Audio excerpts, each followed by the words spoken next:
Hello, you wee dafties! You alright? It's Jack from Cultaholic.com. Jen's away this time, which is sad, but it's alright because I'm hosting. And I'm joined by Sam and Ross, also of Cultaholic.com. How are you, gents? Yeah, alright. Absolutely fantastic. Excellent stuff. We are covering the week in wrestling from the 25th of Feb to the 3rd of March. Always a strange time of year, innit? Leap years and that. Crazy. I love a leap year. It's so great. We should have got the wig for you. Yeah. We've all done a Jen impression from time to time.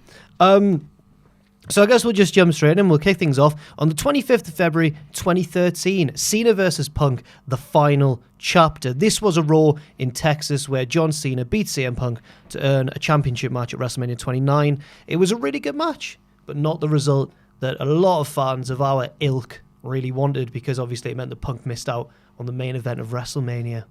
Thoughts? I know, I love John Cena. He's my favourite. We got The Rock against Cena again. Yeah. Banter. Twice Funny. in a lifetime. CM Punk actually got one of the main events of WrestleMania against The Undertaker. There's only one main event of the show, isn't there? It's Not the last according to match. Triple H. No. It's the last match. There's three. That's There's the the last actual match. main event, there's the Undertaker match, and there's the Triple H match. They're the main It's the last events. match. Because wasn't Punk meant to wrestle Triple H at the one before he quit? The one after he And quit? then Triple H said, oh no, Punk was like, no, I want the main event. And I think, was it Triple H himself who actually said? I'm not sure. I think Vince might have said, It might well, be you're Vince. wrestling Triple H. And he's like, I don't want to wrestle Triple H. I've wrestled him.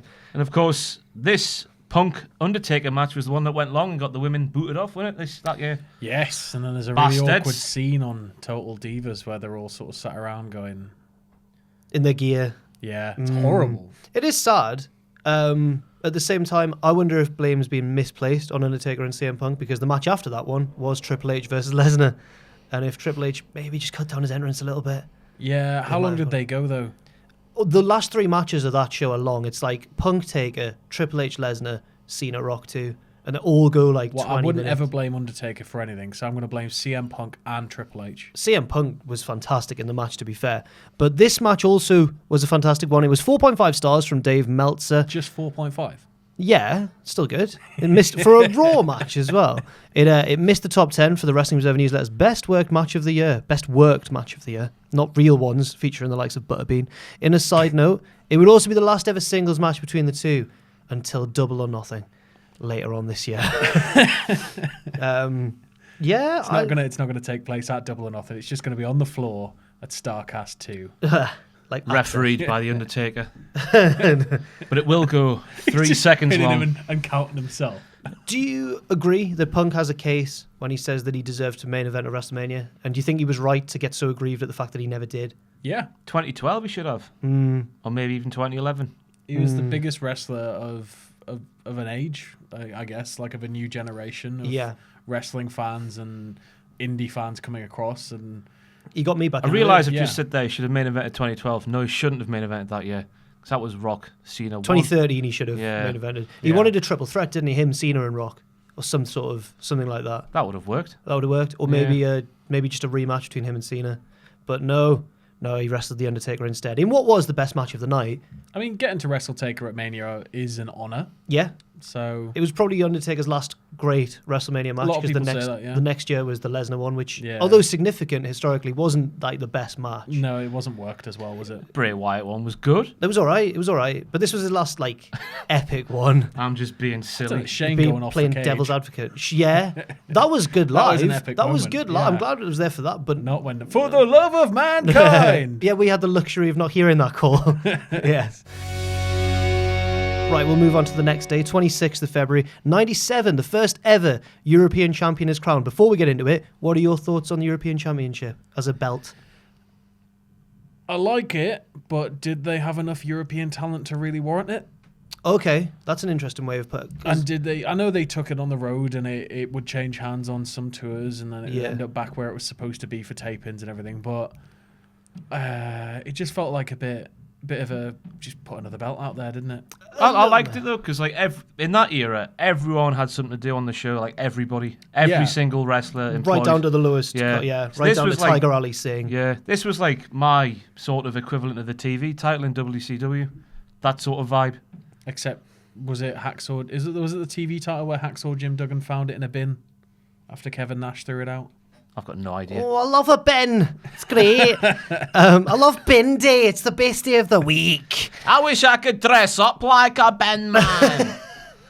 They dress so lovely. I hope she doesn't watch this. Interesting fact, by the way. All this was a few years ago. Bin men, 30 grand a year, basic wage. Right. Hygiene technicians, mate. They do a service. Hygiene technicians. They provide a service. My neighbour. Well, could you imagine a world without bin men? Yeah, it'd be messy. Yeah. My mum's neighbour. Like our kitchen. My mum's neighbour, a bin man in the daytime, a restaurant waiter in the night I time. thought you were going to say a wrestler in the night time. Bin man He by wrestled day. as. His gimmick was the bin man. The bin man. Juke, his name was. Oh yeah, there was a bin man. Yeah. So the first ever European champion was crowned at a Monday Night Raw taping in Berlin, where the British Bulldog beat Owen Hart to become the first ever European champion. It was the culmination of a tournament. Listen to this lineup in the tournament, right? It took place over a week-long tour of Deutschland. It included Hunter Hearst Helmsley, Bret Hart, Rocky Maivia, Mankind, Vader, and the best of all, Flash Funk. Oh, My favourite part about this entire episode, though, is that Vince despised it. Also, you're going to say despised Flash. Everyone despised it. Yeah, like From because production value down. the production value was awful. The room wasn't light enough for the cameras. Right. They were using, I think, lesser cameras they'd hired in. It all looked terrible. If you go back and watch it, it's awful. But Vince was even talking about, like, apparently reshooting or reworking some stuff and taking it off the show so it could happen on a better looking show. But it was a blessing in disguise, though, because the next week he bought a cinema screen and we got the classic Raw Tron. Oh, really? Is that the history? That was the straw that broke the camel's back. You're in a quite- production sense. You're quite the connoisseur when it comes to stages and Trons and that, aren't you? You like Yeah, a bit of a that's in the conversation for me. bit of a design. The 2001 one where it had the little things at the bottom. Yes. The little That's things just- at the bottom. Yeah, that's my favourite one from Raw. Yep. What? The little metal stirret things. Don't know what the word is. What, like a doorway? You know made the out of Raw, metal frame? the Raw stage from 2001, which Yeah, had it had the big metal thing that held the screen together. yeah, and it had the little metal things at the bottom as well. That's what took it to the next level. Top draw. Speaking of myself, I think they had the Beautiful People by Marilyn Manson is the theme That song was as the well. first Raw thing. Yeah. Well, Of this ilk. Who was there for 3 weeks or something, and they got changed. Used as Randy Orton's entrance theme once as well, I believe. Yeah. Been everywhere. The title itself, the European Championship, was abandoned briefly in '99 because Shane McMahon, the best in the world, retired as undefeated champion. Of course he didn't did. put anyone over. he went to find a smile. And then it was retired for good in 2002 when it was unified. Oh, I always forget it was unified with the IC belt. So it lives on, sort of. Intercontinental now means Do you reckon Rob Van Dam's got all it? over the place. Was it Van Dam who won the last match to unify him and Jeff, was it?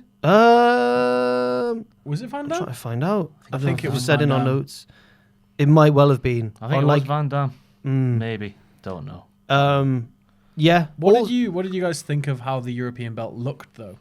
Bit strange, bit weird. The bit green. Green. Yeah, it had Was there green green strap on for it? a little bit, didn't I it? just remember it was a bit red. It had red on it. It was gold like- and red. And We're really good at this. It's got green. a bit red on it. it's Christmassy. Yeah. Really Christmassy. All the belts from that era looked a little bit similar, didn't they? Yeah, they Sort all of. had a really similar look. They all sort of looked like the tag belts, I guess. Mm. The tag belts sort of had that. With the globe. Yeah. Yeah. And then the European title had that with a splash of red. Yeah. Gorgeous. I didn't like those tag belts. Everybody tells me off for that. They're coming back, Sam.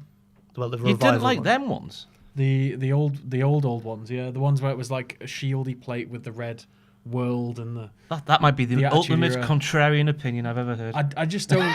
like, I thought the shape of it looked weird and I quite like the penny shape. Oh, wow. It's Yeah. a double whammy. It's a double whammy. They were. Comments are going wild. I don't like the blue strap and silver, though. Why is a championship silver or bronze? I didn't like that. I agree with all It championships should be gold, yeah. They were 27, just to wrap up the European title discussion. There were 27 unique champions, but only 6 men held it more than once. They were Bulldog, Triple H, Eddie Guerrero, and X-Pac, and then they were all 2-time champions. And then with 4 reigns each, can you guess? William Regal. William Test. Regal and D'Lo Brown. D'Lo Brown. Oh, Test come on, do was- the head wiggle, Jack.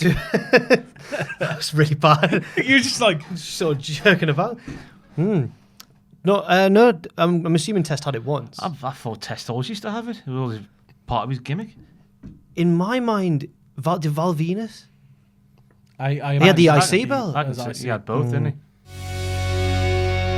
Now it's time to get to one of the biggest cons in wrestling history. 27th of February 2000, Mick Foley retires, but he doesn't. He doesn't. He lied to the fans, as our good friend Finley Martin would remind his readers in Power Slam magazine. Lied. He lied to the fans. This was, of course, an excellent match at the No Way Out 2000 pay-per-view in Connecticut, Hartford, Connecticut, where obviously Triple H and Cactus Jack had that insane, or was it just him as Mick Foley? I think it was just him as Mick Foley had that Hell in a Cell match, one of the best Hell in a Cell matches ever, for my money.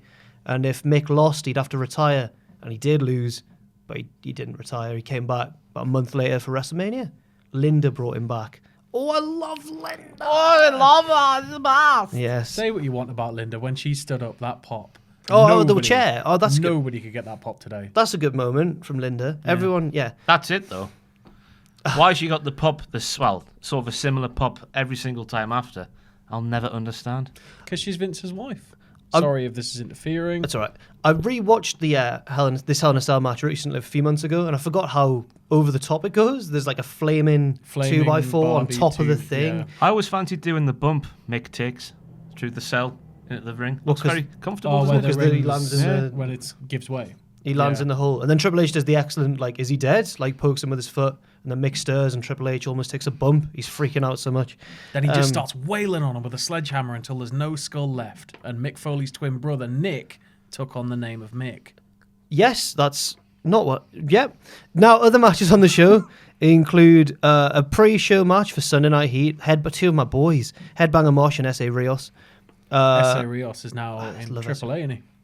Still, Mr. Aguila. Aguirre. Is he still there? I think so, yeah. He's only 23 years of age today. Back when he was appearing with Lita, he was 4. How was this for another Heat match as well? Ivory and Midian beat Jacqueline and Funaki. What a pair of teams that is. Ivory and Midian. Jacqueline and Funaki. SmackDown's number 1. They've both got the axe sound in their name. Funakali, they should have been called. Kurt Angle versus Jericho for the IC title on the main show. The Dudley Boys versus the New Age Outlaws. They were still knocking about at this time. Mark Henry versus Viscera. That got 0.25 stars. Oof. Edge and Christian versus the Hardy Boys. Taz versus the Big Boss Man. He won via DQ in just 47 seconds at 0 stars. Big shout out to Steve. X-Pac beat Kane in a no-holds-barred match. Too Cool, which is Rikishi, Scotty 2 and Grandmaster Sexay, beat Benoit, Malenko and Perry Saturn, the Radicals.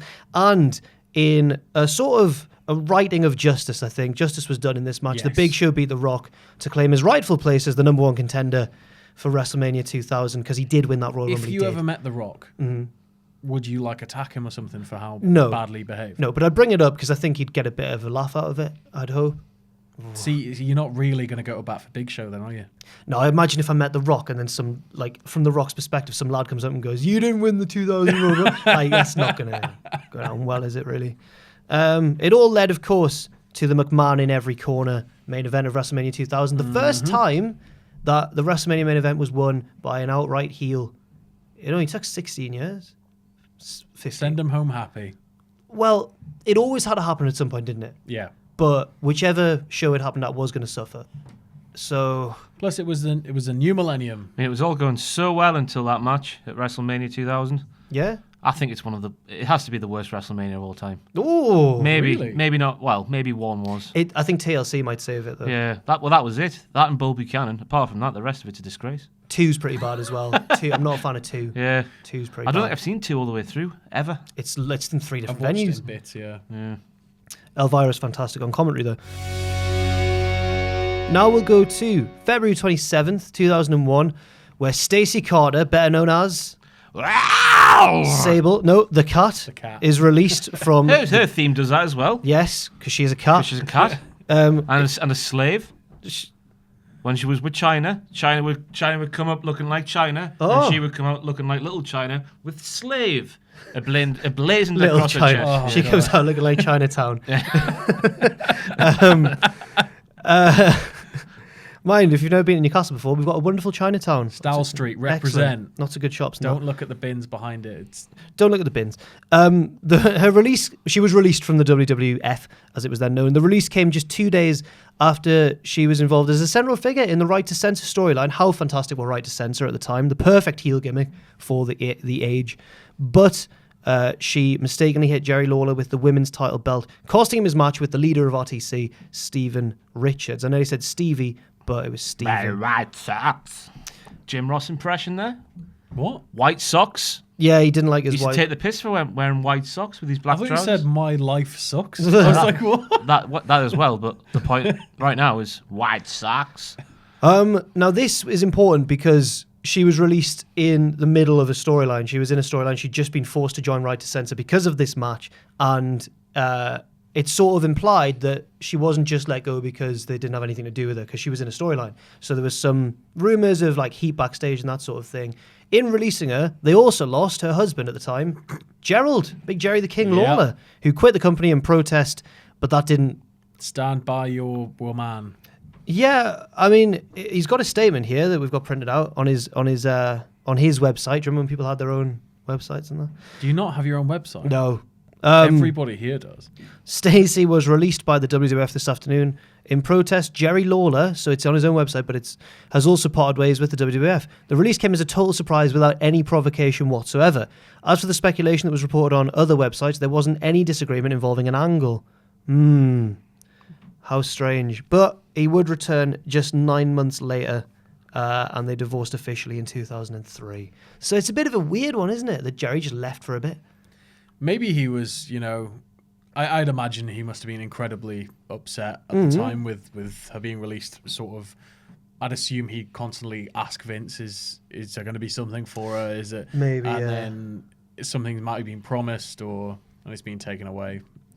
I'm over the moon he for a did man, go, though. but for a man whose whole thing is like, he was raised on the business and he led the business in so many territories. But he's also notorious for, if he doesn't get his own way, the toys are out the pram. Yeah. But he's a fantastic painter. But yeah, if he didn't go, we wouldn't have got JR and Paul Heyman for those few months. So That's I'm a fantastic commentary duo, that. Yeah. My favourite then. My Heyman favourite. on commentary Did they in do general. WrestleMania X7? They did. Yes, excellent. The best WrestleMania, probably. Well, JR's voice is going in the main event and Heyman has to carry it. It's great. But Heyman's just so abrasive and stuff. It's very good. Yeah. A bit of a strange time. But, he came back to the fold, and now we can see him on the pre-shows and that. Yeah. Who did he replace on commentary? Was it? Oh, it was Heyman when he got fired, wasn't it? Bloody hell. Yeah. It wasn't that long. Yeah. When he got carried out by his feet. Yeah. Oh, sad times. Now, let's jump forward. We're sticking with the 27th, but we're jumping forward to 2014. What a fantastic year that was. I don't know why I've said that. It was a good year. For the first ever WWE Network live show, which was NXT Arrival, the precursor to TakeOver. It was the first live special on the WWE Network. Shall I run down the card? Do it. There's some interesting names here. Oh, yeah, there are. So first of all, in a dark match, Mayan Racing. I've said first of all, it's Mason Ryan, and Ryan Mason's a football. I don't know what's happened there. And then he said Mayan Ray. I got it just totally wrong. So Mason Ryan of the Nexus And the Cirque du Soleil. yeah, and the Cirque du Soleil. What's that? Defeated Sylvester Lefort of the Blue Man Group, I guess. Yeah, he's bald. Wait, was he bald then? I'm not sure. That wasn't him who lost the hair, was it? That was the other guy. He never actually lost it, yeah, despite being in a hair. One of them got dipped in the old hair was cream that by Tom Enzo. LaRuffa? No, the other one. Brandon I can't remember his Brendan name. Frenchman. Yeah. Frenchie won. That was on a dark match because the first match of the show, which was excellent, was Cesaro versus Sami Zayn. What a feud! Cesaro, Underrated match by this score. Yeah, 4.25 stars according to Unbelievable. Meltzer. It would have been 5 if it was in Japan. Oh, there we go. But it wasn't. It was in full sale.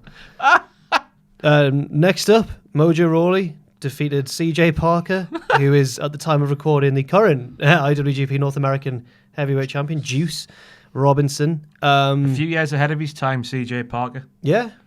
I think He it was is just the new Daniel Bryan. landed with a landed with a bad gimmick. He's the new Daniel Bryan. It's the same gimmick, isn't it? Daniel Bryan is the new CJ Parker. Yeah. You said the other way around.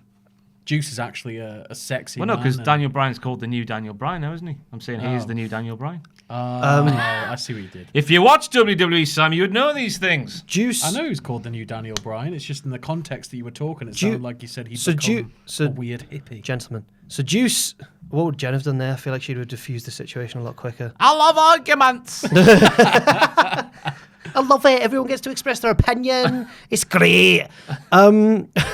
So CJ Parker I saw on Twitter recently, or Juice Robinson, and Kevin Owens are still friends after the incident on an early takeover. I think it was Owens' debut. It was Owens' debut, yeah. Where he burst his nose open with a palm strike. He broke it, didn't he? Yep. And there's a lot of blood, but it kind of makes the match more effective in a way. Owens looks like a cool man. Bleeding leads to people buying into wrestling more. Well, as in like Owens just looks more badass because he's covered in blood. He's beating this guy on his debut, and they're still friends because I think Owens posted something like "Happy anniversary of the day you broke my nose and we became best friends" or something like that. He's supposed to be a nice man, isn't he? Juice. Apparently so. Yeah. The Ascension, Connor and Victor edition, defeated Too Cool, who returned for this. Grandmaster Sexay and Scotty Too Hotty. I'd love to go back and watch the Ascension from then, now. Well, if you go back even further, the Ascension was something completely different to begin with. I know. That's when they had Bram. Yeah. Thomas Bram. Yeah. But here, they are still the longest reigning NXT Tag Team Champions in 2019, and I find that astonishing. Astonishing. You'd have thought, if they hadn't lost it recently, that the Undisputed Era would have been shoo-ins to eclipse that. You'd think they want to just get rid of that stat, because surely that's a poor reflection on NXT Tag Team division. That the Ascension are the longest reigning champions ever. Poor the Ascension. It's just proof that you can be something amazing in NXT and just spend your life on the road in Europe on the main roster. Paige defeated Emma by submission to retain the NXT Women's Championship. This would have been when Emma was a babyface. Popping bubbles. I hated that. Did you? Naff, innit? You like when she turned heel? Well, yeah, she's a lot better, wasn't she? But watching Raw and seeing her and Santino dance, Ben Potter's a big fan of Emma. Is he? Apparently so. I think she's fantastic. Like her heel hooks and I think stuff. it was when she was a heel. I think he preferred, I don't know what he thinks currently of her on the indies, but I'll have to ask him. He's downstairs at the minute. Tyler Breeze versus Xavier Woods in a no contest. Don't know why. This would have been pre-New Day Xavier. Battered him with a PlayStation control. Yeah. And in the main event, Adrian Neville, or Pac, or Ben, as we know him, defeated Bo Dallas in a ladder match to win the NXT Championship. And that ended Bo's 280-day run as NXT Champion. And it wasn't even a bad thing. He was good. He was unbelievable in NXT. That little speech he gives when he's leaving, unbelievable. I think, was it this show? It might not have been this show. I'm not sure. But it's unbelievable. The interaction with the crowd. Because everyone just hated him. But in a nice way, in a lovable way. Like you hate your little brother. I'll see you later, guys. I'm off to win the WWE Championship. That was it. Neville never did. Neville's reign would break that record though by 7 days. By 7 days. Wow. But that was also a very good reign too. This was a nice sort of introduction to what NXT could do. Yeah. And even though looking at the card, it's not, because the early takeovers sort of fell into this trap as well of being not as tight and consistent as the modern ones. But they're still good shows and they still have some good matches on them. So I think it might have been at this point where Triple H was like, ooh. It was so vastly different to everything that we were getting elsewhere. Yeah. Quite so indie. I think it was, it couldn't have failed, I think. Smaller crowd. Yeah. More passionate. Easier to pop them. Yeah. Great. No one has a bad word to say about NXT, really. It's just really good, isn't it? It's had some dips, but it's never been bad. You know, I've never heard sing the praises of NXT. Who? Jen. She loves everything. Hang on. We'll have to bring this up with her. Yeah, we will. She's got heat with Paul, doesn't she? Yeah, right. Back in the day. It was that match they had on Raw, and he stiffed her. That was a poor choice of word, wasn't it? He hit her legitimately. Still. Potato. Yeah. From NXT, something no one's got any bad words to say about, to one of the more ridiculed angles in WWE history. Think this is fantastic. Oh, okay. 28th of February 2000. Happy birthday to Mae Young's hand child. Yes. So he was born on... Well, how old will he be now? Officially? 19. Oh, God, people born in 2000. He'll be 19 on the 28th. Oh. No, I mean, That's a leap year, isn't it? Or is it 29th is a leap year? 29th is I'm going wild, everybody. Oh. Thinking about Parks and Recreation because Jerry's born, or Larry, or whatever he's called, is born on a leap day. So he's about 6 or something. Yeah, he's actually 79. On this sheet here, there's nothing really notable on. I was hoping we'd get some sort of leap year thing. Well, it was all set up just so one of the Stooges at the end could go, give her a hand. Oh, God. That's it. Oh. That's what it was all for, I think, because that's how the segment ends, and of course that's the big crescendo. The hand would come back at WrestleMania. I can't remember which one, 25, I want to say. But I don't Was it know. not on Raw? It was a Raw. Was it on Raw? Yeah. Oh, it was like one of the anniversary Raws. anniversary One of the Raw. old school Raw. That makes more sense, yeah. Oh, yeah, thank God it wasn't at WrestleMania. Was it not Raw 1000 or something? Probably, Yeah. yeah. It was one of those. It was implied, wasn't it, that... I can't believe we're taking this seriously, but it was implied that... Who is the fat? There was some, like- There was a thing Some, like, back in the grim thing. Back in the 80s, apparently, ladies would pleasure themselves with things of that ilk, like a hand, a prosthetic hand. So the joke being, that hand had been inside of me For decades. for decades. What, just a hand? Just a prosthetic hand. Apparently they did things differently back then. I don't know where I read this, but it's been cited somewhere as the reason why we got a hand. What Wonderful. a cross joke. I mean, I can guess who wrote that one, but I don't want to He say. wouldn't have been there then, would he? February 2000? Who? Mr. R. Uso? Oh, no, I wasn't thinking of... What? Oh, No, I was thinking of Vince, because he loves that sort of humour. Yeah. Vince, not Russo McMahon. yeah. Because he loves, willies and that. And feces on a stick or whatever that story is. Yeah, great. Those hoping that, well, first of all, it didn't actually create a downturn in Raw's ratings because at the time in 2000, WWE could do no wrong. It popped a big 6.5 rating. Nitro got the same as me at uni, a 2.1. Devastated for them. The lowest the show had gotten since 1996. Well, it just goes to show that... I'd like to know what they were doing on this night to get that rating against a hand being born. Hulk Hogan versus Ric NWO Flair, Sting. yeah, something crazy. 3rd of March 2014, Raw gets trolled as the Americans say. Well, they were in Chicago. Can you guess who they teased to be brought back? It's only Was it the person who just left and It took was. his ball and went home? It was CM Punk. The song played, Cult of Personality played, but instead we got Paul Heyman. And Good. the booze rained down. Do you enjoy this sort of thing? Like when they play Brett's in Montreal, or like when someone does a fake entrance to fakey out the crowd? I enjoy it. I like it when Yeah. Shawn Michaels does it in Montreal. That's Who's works. your daddy? That's intense, that though. That works. That's Yeah. oh, This was just a bit there. I did like it's bit cheap. it worked. Yeah. Yeah, it worked. They got worked. But Heyman went out there and turned it all back on the fans. yes, Heyman did a fantastic job yeah. because only he can. Apparently, it was his idea to do that. Put his music, send me out there, and I'll turn him. Punk, of course, has done it in his career in a slightly different way when he came out dressed as Jeff Hardy after he just sent Jeff back in from the WWE. He came out in the face paint and everything and looked pretty sort of similar before the camera zoomed in. You were like, that is Jeff. And then it wasn't. It was Punk. Andy dumped some of that there pallbearer's ashes everywhere, didn't he? Yes. Not a good person. Not a good person at all. CM Punk. Nah. He's the voice of the voice. Without CM Punk, we wouldn't be sat here. If people who Think have about- voices desecrate the dead like that. Yeah. Also on the card, the Wyatt family defeated The Shield. What a feud they had back in the day.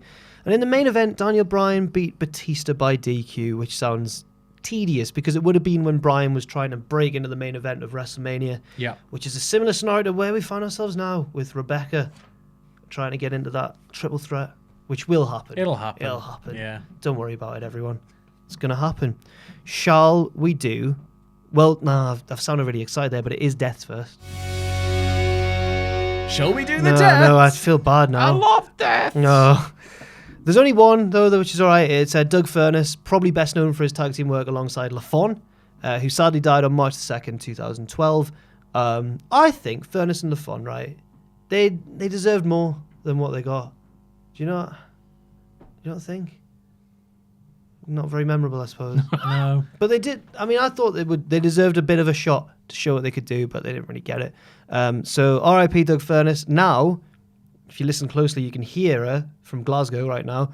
Birthdays, and there's quite a fair whack to get through. On February the 25th, another person who sadly passed away, Sean O'Haire, who was born on this day in 1971. I have a strange affinity for Sean O'Haire because he was on one of the first wrestling shows I ever watched. He had such a good look. I don't think it's strange at all because he was the dog's bollocks. When? Topped it. Well, not when he got to WWE. No. Before, when he was a natural-born thriller, just leaping around like a ninja. All for that. I remember one of the first matches I ever...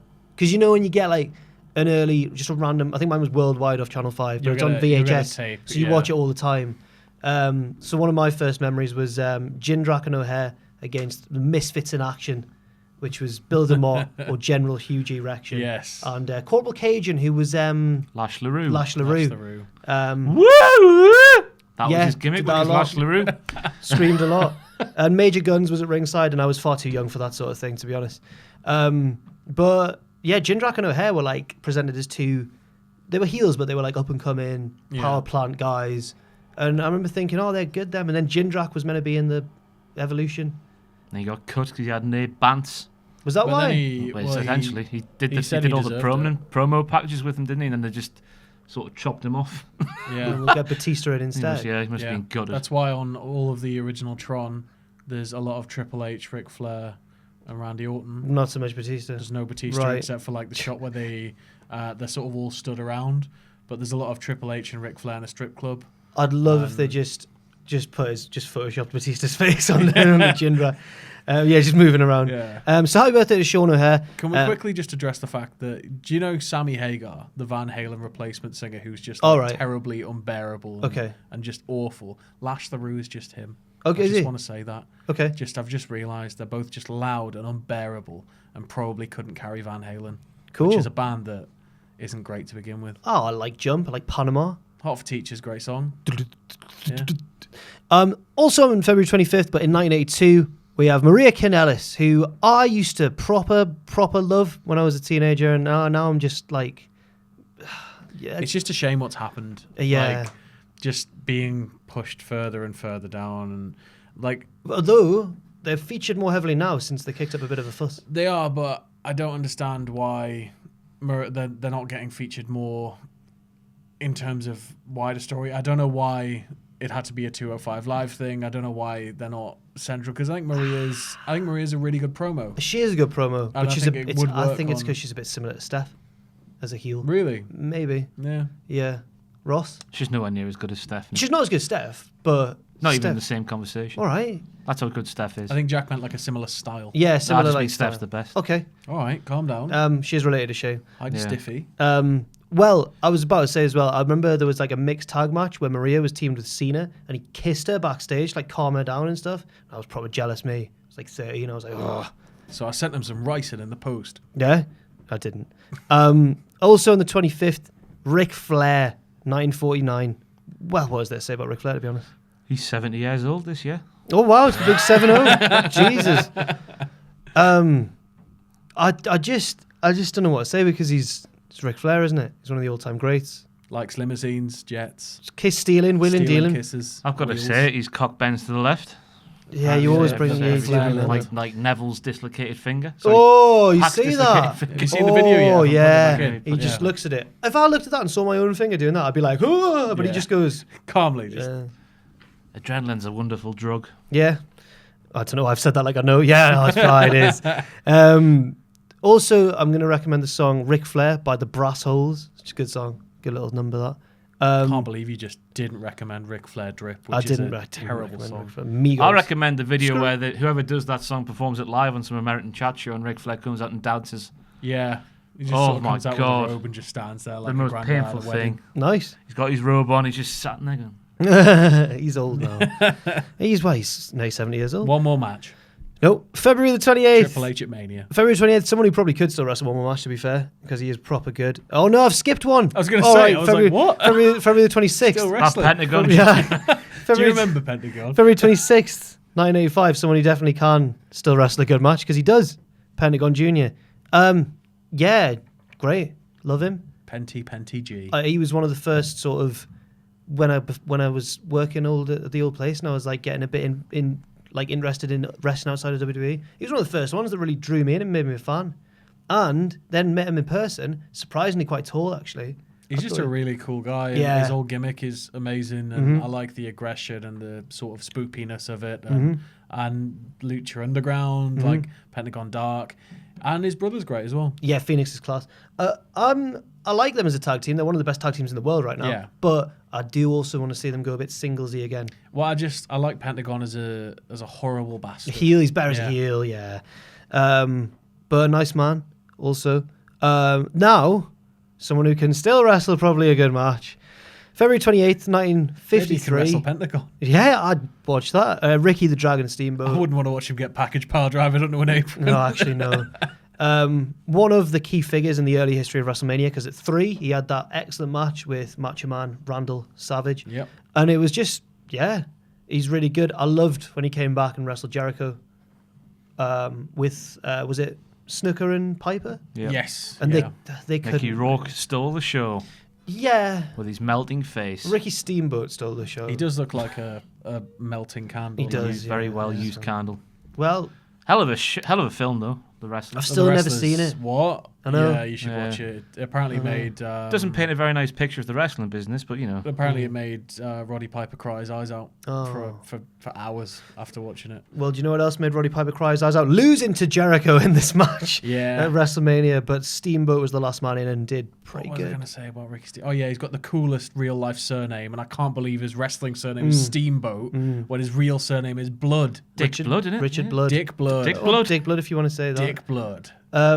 But I do get it. I know that he's got a really cool name, but for someone who pretty much never, I think he ever turned heel, Ricky Yeah. Steamboat, it's like, oh, he's a good old lad from Obviously, Steamboat. His son as well, He's a Richie good old lad from Steamboat. the Steamboat. Yeah. His son had, I think he's had to step away from wrestling now due to injuries, but he was in NXT for a while, wasn't Yes. Yeah. Yes, he was. And on the same day, but in 1965, Norman Smiley, one of Ross's favourites. I'm Kinky gonna guess. bastard. Do you The like big Norman? bloody Wiggle? wiggle? Yeah. Oh Big yeah. Wiggle. I didn't realise he's from our part of the world. He's English. What? Yeah, he's English. You never knew that. I didn't. Well, not until recently. No. No, he's English. And is currently apparently an excellent trainer over in the Performance Centre. Yeah. Really, really good. He's really respected. Like, there's a lot of, whenever you listen to shoots and interviews, that people talk about him a lot, and it's always good stories. We don't have any leap year birthdays, which I'm devastated about. Maybe we need to find a leap year birth wrestler. If you're a wrestler watching this with your birthday on a leap year, Jerry Gergich, there's one for you off there, Parks and Recreation. Uh-huh. A very famous wrestler in that show. March the 1st we'll have to skip to, and a man who cracks me up on the regular whenever I watch a show that he's commentating on, Mike Tenay, born in 1955. What? I always used to love him and Don just losing that crap as the show went off the air. It's so good. There's the one where someone debuts in one of the early Impact pay-per-views, I think it is, or maybe one of the weekly episodes, where it's a mask guy, and I can't remember his name, but he undoes the bottom half of his mask, and that's enough to recognise him by. Yeah. Because Is it Relic? That's which is killer spelled backwards. no, it's not Relic. He's Is like it Jesus Messiah. Sorry, it's who is it? Oh, I can't even Kane. remember. No. Oh, who is it? Because I'm sure he loses it at It's like K Quick. Reptile or or K Crush, as someone. he was. Oh, it's not Reptile. It's something like that. He's like, that's so and so. Do you remember from the McDonald's advert with the hamburger when he? And I'm just watching like, what are you talking about? Ronald McDonald. Yeah, I don't know what it is. I don't know, but I love Mike Tenay. He's brilliant. Yeah. Don was the best though, for my money. But don't forget, Because he just next show. he apparently didn't watch wrestling before he started doing that job. He was a salesman. And so a lot of the times when you hear him marking out, it's genuine. Apparently, he had like a big thing for AJ Styles, and whenever he was doing flippy stuff, it would always be like, "How is this even possible?" Also on March the 1st, another commentator who cracks me up on the regular on his pre-shows and that. 1965, March the 1st, Booker T. Love him. Love Booker. Shucky ducky Oh, quack quack. he's so... Got it on? The future. Oh, With his lovely tea time. He's That's so the one. good. He's just so good. He was a great wrestler. Should Yeah. have beaten Triple H at WrestleMania, but didn't. Yeah. And but he did win world titles later on as King Booker to go with his 5 WCW championships. Five time. I'm not going to do it all. He was just great, and he's so enthusiastic for the business. And recently, he horribly mispronounced Penelope Ford's name as well. Penelope. I love that. Penelope. I don't know which one is Penelope. They've both got long hair. They've both got long hair, so I don't know which one Penelope is. Oh. I was just like, I couldn't believe it. I was like, Penelope. March the 1st, still. Very funny birthday. 1986. And a man who cracks me up on the regular also. Big E. Have you seen him recently on promos, Elimination Chamber, and on SmackDown as well? He now just spends his time, now that all the attention is on Kofi, just trying to crack up the interviewer. He's like round the back of Kofi going like doing weird faces and that.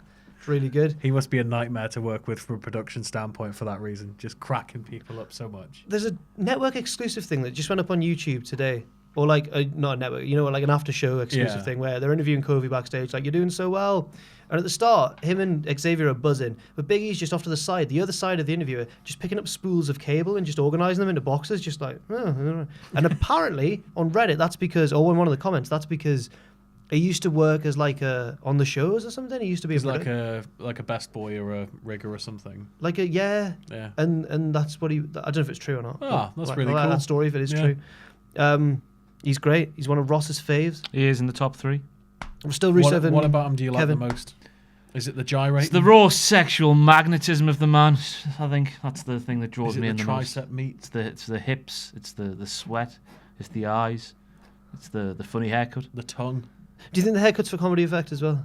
No, I just don't get it personally. Okay, but that's to be expected. Yeah. Also on March the 1st, someone who doesn't crack me up on the regular as much as the others that we've mentioned on March the 1st, but she's still good, I think. 1989, Emma, otherwise known as Tenay Dashwood, otherwise known as Emmalina for a little bit. Yes, that whole run was amazing, wasn't it? Yeah, but I think 17 weeks. Was it? Promos. Emmalina is coming soon. I think she deserved more. She did. I think she's probably 100%. happier now, hopefully, in Ring of Honor and the Indies and that, Women of Honor. So. And then another March the 1st one, and a man who cracks me up on the regular, genuinely. I forgot my belt. I was going to bring my belt and do the old guitar thing, but I've forgotten. You're just going to have to do it. Wow! There you go. There's some Kyle O'Reilly. Kyle O'Reilly of the Undisputed Era, and formerly of Red Dragon. The man with the best head in professional wrestling today. The best head. Just everything about his head is why these facial expressions. He's very funny. Yeah, he does do funny facial. There's a promo where it's the Undisputed Era, like trash talking against like Pete Dunne and some miscellaneous baby faces or whatever, and Pete Dunne's just like, we're gonna beat you up, and just they all go like, pff. But Kyle O'Reilly looks disgusted that he said that. He goes like, what? He's so angry. I like now though, whenever they're doing backstage promos as a unit, the Undisputed Era, like Adam Cole might do all the talking, but everybody else will just keep saying like, we'll see about that. We'll see. Damn right. That. Yeah, it's good. But he's got that Big E thing about him where over the top. If he's not speaking, he'll still steal the show somehow. Yeah, Kyle. Yeah. All eyes on him. I like what we got suplexed by one of the. I think it was one of the War Raiders or the AOP, and he gets up and then goes. And then just falls through the ropes backwards. Or when he took one on the outside once, got up and tried to run away. Ran along and then collapsed. He doesn't know where he is. He's been knocked silly. So good. Oh, he deserves the world, that boy. March the 2nd, 1960, a legend of the Attitude Era, Deborah. Yeah. I never got her. Well, you didn't? Well, no. That timing. Yeah, I mean, I get it now, but she was just, at the time, I was like, oh, it's Austin's wife, that's nice. Yeah, well, she fed into the whole feud leading up to Mania 17. Let's take Deborah out of the equation. Bang, she's not a factor. That's what Austin says in the thing. But she's a factor initially. Yes, she is. Because she's made to be the Rock's manager. Yes, and if she comes to harm... Angle's the one. If she comes to harm, it's on the Rock's ass. I'm going to pure spot you, mate. Just one more fight. Happy birthday, Deborah. March the 2nd as well. Sadly passed away, I believe. Lance Cade, born in 1981. Part of Cade and Murdoch. Yep. And Chris Jericho's protege. Yes, that was what I was trying to think of. Yeah. Happy birthday to the sadly deceased Lance Cade. March the 3rd, one of the first wrestlers I ever met, Justin Gabriel, a.k.a. PJ Black, the Darewolf, born on 1981. Ring of Honor. Yeah, the Darewolf. I'm glad he's wrestling still because he had a paragliding accident or something. Yeah, he had like a pretty accident. serious accident. He's into like, it's not just a gimmick, like he's into super proper extreme stuff, yeah. Base jumping, and so like just loves that sort of stuff. Be careful, Justin. Scary. Yeah. First time I'd met, he was the first one that made me realise that, WWE is the land of the giants, because I think you look at him around the rest of the Nexus, you're like, he's the little one. I met him, he was taller than me. I was like, what the... And finally, March the 3rd as well, one half of the War Raiders, born in 84, Hanson, Warbeard Hanson. Big, beardy bugger. Yep. Surprisingly agile for a man of his size. The better half of the War Hang Raiders. on. Really? Whoa. He's better than Ro. Whoa. No, I think they're both evenly matched. I think it's why they work well as a team. If I was holding a gun to your head now and you had to pick one. Ro's got Ro. badass tattoos. Rose married and it's lovely. But Hanson's got a nice dog. Oh. That's not why I think he's better. I just think he's better. Yeah, but you're not generally going in to the kill ring. the dog. No, I'm not. Exactly. I prefer. I'm not going to kill Sarah Logan either. I prefer Rowan, but I feel like on his birthday we should say that Hanson's really good too. Yeah. Yeah. I like them both equally, but if I had to choose, it would be I think Ro's got this real menacing look about him. If he wasn't in a tag team and he still looked the way he looks now, Yeah. I think he'd make a monster heel. I feel like maybe it's just because Hanson looks like Killian Dane. Maybe that's why we're saying that. That too. But Damon must be cursing his luck, mustn't he? Oh, bless him. There's a man come along who looks just about the same as him and can do more than him. More flips. Yeah, but that doesn't mean he's a better wrestler. Ross, No, it doesn't, no. necessarily. yeah, just- both very different styles. Yeah. It's all right. But he must be cursing his luck. I hope they wrestle each other. That'd be good. Like Well, a Spider-Man meme. so concludes the birthdays. Thanks for joining me. I don't know how she normally wraps these up. See you What later. does she do? I love birthdays. I love Oh, this week in wrestling. Join great. us next time for some all Join us next time where Jen will probably be back. I think she probably will. And thanks very much to Sam and Ross for doing it, being the guests and that. Do you want to? You can follow these lads on Twitter at Less Defined. Ross on wrestling. I am at Jack the Jobber on Twitter. And also, if you haven't already, do check out our Patreon, patreon.com/Cultaholic. Thanks for watching. And if you haven't done so already, do remember to hit subscribe and to join